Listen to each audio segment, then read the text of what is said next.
But they are going to be back into this match. It is going to be on Nagrand. It's currently 1-0 to Nihilum. mousesports have a lot to do compared to last time's performance. Yep, they're not switched happy. In a Druid now, actually. Phil Dryzen's going to be on Druid, so you're going to see Warrior, Mage, Druid for Nihilum. They've obviously thought about this game a lot, thought about what comp they're going to run, what they're going to try, how they're going to exploit Nihilum's weaknesses.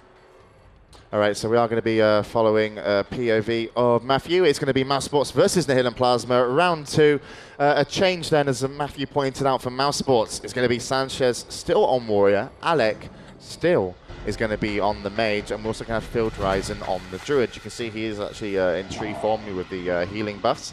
And still, though, for Nihilum Plasma, is going to be PK, Forte, and Inflame, all on the same lineups. We'll have to see how this is going to work out for them. I really wish my mouse would work in game. So we are going to follow this then. The gates soon to open for round 2. Let's see if mousesports have got something to say about last time's performance. We are going to see a demonic portal then from Inflame back at the pillars, and I actually did an interview with him, and Inflame said this is his favorite arena. In comes a charge, and actually once again Sanchez completely going to be targeted. Yep, Inflame just managed to get a haunt off on Phil Dryzen. Now he's got a UA off. Actually, the UA just didn't manage to go off. He is going to go for Fear onto Alec. Alec is caught into a Fear.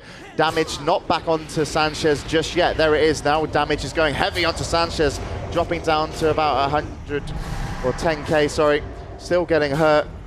Dropping down at 9k. Phil Dryzen available to constantly heal. He's not being feared. Good positioning from Phil Dryzen. Oh. Inflame is, though, looking to position himself. There we go. There comes a Death Coil onto Phil Dryzen. Can they get a kill onto Sanchez? Surely his HP is way too high. In comes a Phil now onto Phil Dryzen.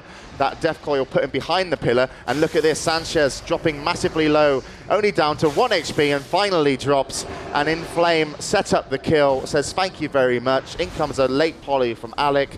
And this is going to be, Matthew, as we're following your screen, a win, another win for Nihilum. And nice to follow a POV from Inflame there. Quite a simple game from him. It was really kind of just dot up and get closer and closer, ever so closer to the healer. And once he got there, he punished him. Yeah, mousesports went into this game believing that they could put a lot more pressure onto Inflame, believing that they could shut him down, they could cut off those unstable afflictions, because quite simply they just can't win if Inflame manages to get UAs and haunts off. Well, yeah, I mean, obviously it's a lot of damage ticking, but after he gets the UA and haunts, he's going to instantly look for the Fear on Phil Dryzen. Now, he used his Death Coil to line up the Fear. He actually got unlucky because the Death Coil put Phil Dryzen behind the pillar. Normally, you'll see Warlocks go for a Death Coil, then instantly look for a Fear.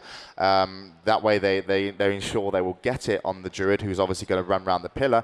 And, yeah, he still got it. He still made it work, and they got the win. But you said they wanted to put more pressure, Matthew, but in actual fact, they almost did less damage than round 1. Sanchez put out 20k, so did Alec, so a 40k total damage for the team of mousesports, and Nihilum Plasma put out a massive total of 100k, so over twice the damage, with Inflame putting out 64k, and Paper Cat on Rogue also putting out 60k, and even Forte got involved. I'm sure a Hammer of Wrath came out, and that was 6k. Hopefully not all from the Hammer of Wrath.